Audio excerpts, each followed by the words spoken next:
நண்பர்களே, உங்கள் ஆறுபடை இப்போ எதனாலடா என்னமோ காட்டுறானே வீடியோவில் அப்படின்னு பார்க்குறீங்களா? வேறு ஒன்றும் கிடையாது. போஸ் கம்பெனி வாஷிங் மிஷினோட ஃப்ரண்ட்லோட வாஷிங் மிஷினோட ட்ரம் இருக்கும். அந்த ட்ரம்மு பின்னாடி சுற்றுறப்ப பார்த்தீங்கன்னா கரன்னு சவுண்டு கேட்கும். வாஷிங் ஓடுறப்பையும் சரி, ஸ்பின்னு ஓடுறப்பையும் சரி. அது எதனாலன்னு கேட்டிங்கன்னா, இந்த ஸ்பைடர் அப்படிங்கிறத 3 கையுள்ள ஒரு பொருள் தான்.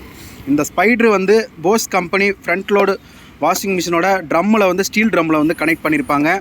இந்த ஸ்பைடர் உடஞ்சிட்டாலோ இல்லை பெண்ட் ஆகிட்டாலும் உங்களுக்கு வந்து அந்த சவுண்டு கேட்கும் ஓடுறப்ப கரகரன்னு.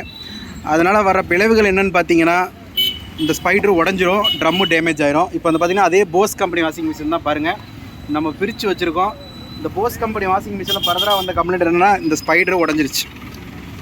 பார்த்தீங்கன்னா உடஞ்சிருச்சு. இது இந்த அளவுக்கு டேமேஜ் ஆக காரணம் என்னென்னு அப்படின்னு பார்த்தீங்கன்னா, வாஷிங் மிஷினை பொறுத்த வரைக்கும் பவுட்ரு போட்டு யூஸ் பண்ணியிருக்காங்க போல். முன்னெல்லாம் பவுட்ரு போட்டு யூஸ் பண்ணியிருக்காங்க. அந்த பவுடர் இருக்கிற கெமிக்கல் ரியாக்ஷனும் உள்ளே இருக்கிற சுண்ணாம்பு கலவையும் வித் என்னென்னா வேறு என்ன இருக்குதுல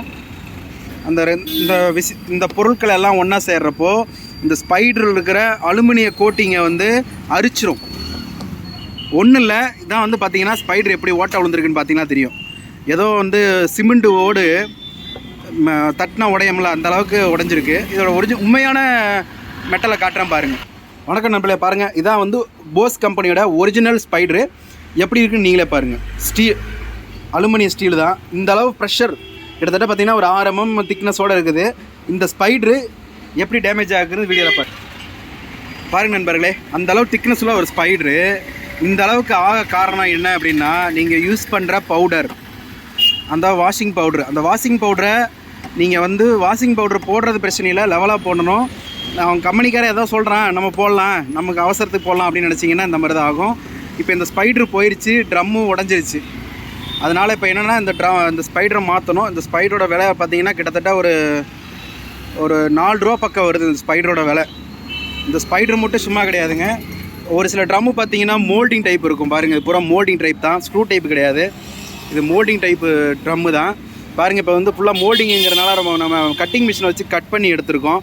இதுக்கு மேலே வந்து என்ன பண்ணுவோம் அப்படின்னா, எம்சியில் வச்சு பேஸ்ட்டு போட்டு இந்த புது ஸ்பைடர் வாங்கி வச்சுருக்கோம். அந்த ஸ்பைடர் போட்டு ஃபிக்ஸ் பண்ணி ட்ரம்மை ஓட்டி கொடுத்துருவோம்.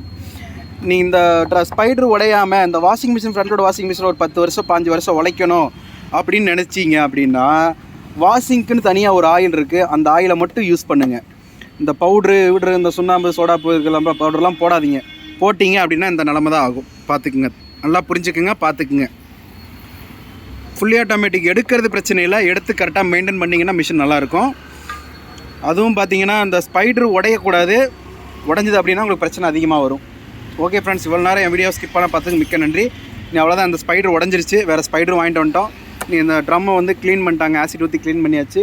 நீ ஸ்பைடரை ஃபிக்ஸ் பண்ணி பேரிங்கு ஆயில் சீல்லாம் போட்டு ஃபிக்ஸ் பண்ணி ஓட்டி கஸ்டமர்கிட்ட கொடுக்கணும். என்னால் முடிஞ்ச ஒரு சின்ன டிப்ஸ் வீடியோ, இதை ஸ்கிப் பண்ணாமல் பாருங்கள், அப்போ தான் புரியும். ஓகே ஃப்ரெண்ட்ஸ், இவ்வளோ நேரம் வீடியோ ஸ்கிப் பண்ணால் பார்த்துக்கு மிக்க நன்றி. தேங்க்யூ ஃபார் வாட்சிங்.